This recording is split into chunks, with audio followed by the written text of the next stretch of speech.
Custo de vida, emprego e desemprego, cesta básica, tarifas públicas, salário mínimo. Agora, na Brasil Atual, a análise do DIEESE. E nós vamos fazer contato agora com o supervisor do escritório do DIEESE em São Paulo, Vitor Pagani. Bom dia, Vitor. Bom dia, Glauco. Vitor, ontem nós tivemos a divulgação do Índice de Atividade Econômica do Banco Central, que é considerado por muitos uma prévia do Produto Interno Bruto. E houve uma alta de 1,7% em fevereiro em comparação ao mês de janeiro. Mas quando a gente compara com o mês de fevereiro de 2020, o Índice de Atividade Econômica registrou uma expansão de 0,98%. E no acumulado de 12 meses até fevereiro, houve uma queda de 4,02%, sem ter sido feito aí o ajuste sazonal. Que leitura a gente pode fazer a partir desses dados, Vitor?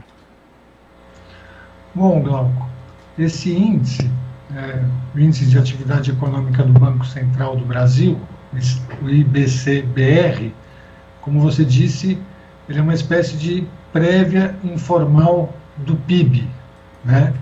Então, ele é um indicador mensal que serve para a gente ver as tendências de curto prazo, né? O PIB é um indicador trimestral, né?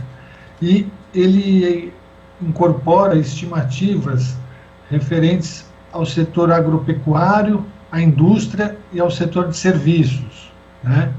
Além da questão da tributação, mas ele não considera no seu cálculo a ótica da demanda, né? Então, só é importante para a gente ter essa diferenciação metodológica, né?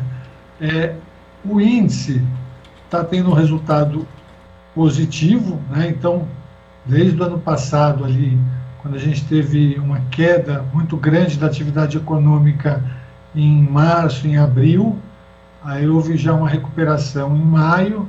Desde maio, a atividade vem tendo alguma reação, né? Mas, como você bem disse, no acumulado em 12 meses ainda segue negativo, né, ali em 4,02%. Quando a gente compara fevereiro de 2021 com fevereiro de 2020, está positivo, mas menos de 1%, ali positivo em 0,98%. E quando a gente compara fevereiro com janeiro, a gente viu uma alta, então houve uma aceleração ali da atividade econômica, né, e cresceu 1,7%. Essa alta, ela é decorrente, sobretudo, da maior mobilidade, né, da queda do distanciamento social que houve ali no fim do ano passado, no início desse ano, o que fez o setor de comércio e de serviço ter um resultado mais positivo. Porém, Glauco, essa queda do distanciamento social está cobrando o seu preço agora nos últimos meses, né? Então, isso gerou um recrudescimento da pandemia, né? Então, a gente viu os números de casos, os números de óbitos aumentarem, né? E, muito provavelmente, quando sair o índice de março, a gente vai ter uma queda muito expressiva na atividade econômica, né? Porque não houve o controle da pandemia e aí novas medidas de isolamento social, de restrição de circulação foram necessárias, né? E isso vai gerar um impacto grande na atividade em março, em abril. Então, a expectativa é que o PIB do primeiro trimestre desse ano ele fique muito próximo de zero. A economia pode até ter uma recessão ou vai ficar estagnada. Se crescer, vai crescer muito pouco ali, né? Uma coisa 0, alguma coisa, né? Isso porque a pandemia segue fora de controle, isso afeta a confiança dos consumidores, dos empresários, né? A gente também tem junto uma inflação em alta, que reduz o poder de compra da população em geral. Então, o mês de fevereiro teve um resultado positivo, mas o cenário para frente não é muito favorável, aliás, é pouquíssimo favorável. Esse é um ponto importante a se ressaltar quando a gente lê esse índice de atividade econômica, né, Vitor? Porque ele diz respeito ao passado, né? Fevereiro ali já é um mês que, embora estejamos em abril, está bem distante, principalmente do ponto de vista da economia. Depois disso, nós tivemos aí diversos estados adotando de forma necessária, inclusive medidas de distanciamento social, às vezes até insuficientes diante do quadro que a gente tem de crise sanitária. E também tivemos aí em março, é o terceiro mês sem o auxílio emergencial, que também pode impactar ainda mais na questão do consumo e dos serviços. Então a tendência mesmo é nesse primeiro trimestre de 2021, como você ressaltou, Vitor, temos um crescimento de 0% do PIB ou até uma pequena retração? Exato, é isso que os analistas estão prevendo, né? Que a queda em março deve ser bastante profunda e a gente pode ter até uma pequena retração ou um índice muito próximo de zero no primeiro trimestre, né? E aí ontem saiu também, Glauco, o Boletim Focus, né, que é divulgado pelo Banco Central, que traz a expectativa do mercado para a economia, né?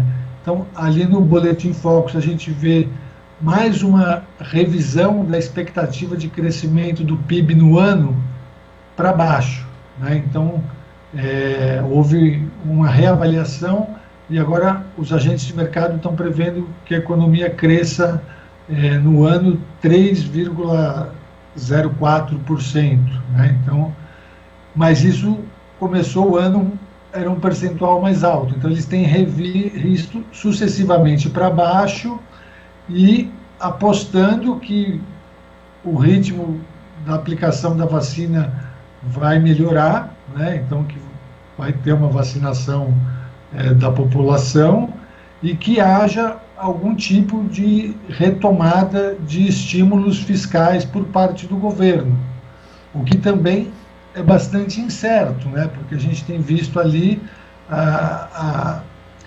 dificuldade que o governo está tendo para aprovar o orçamento desse ano, né? Então, o cenário é preocupante e mostra, Glauco, acho que se não houver o controle da pandemia, a atividade econômica não vai ser recuperada, né? É uma ilusão achar que você consegue retomar a atividade econômica sem controlar a pandemia, né? Então você precisa controlar a pandemia para que você possa ter uma retomada da atividade de forma sustentável. Senão a gente fica nisso de abre um mês, tem um resultado positivo e no mês seguinte despenca de novo. Então, acho que a gente pode fazer essa leitura, né?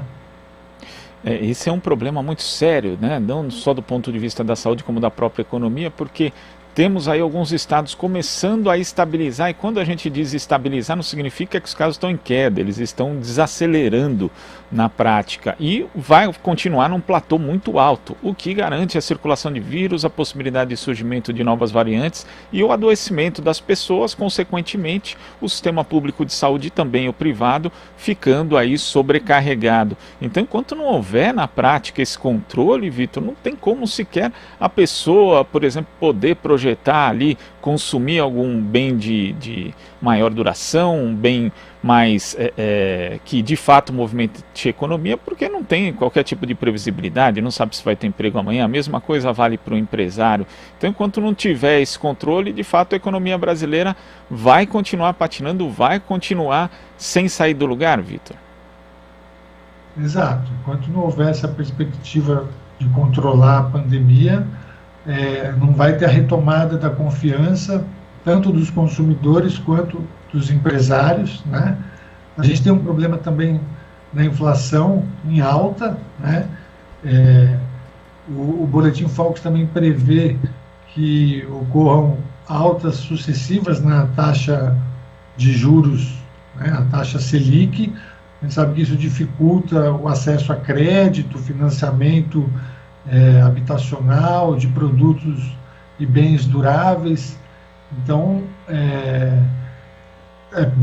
é possível que nem essa expectativa, né, de crescimento de 3% se confirme no fim do ano, né?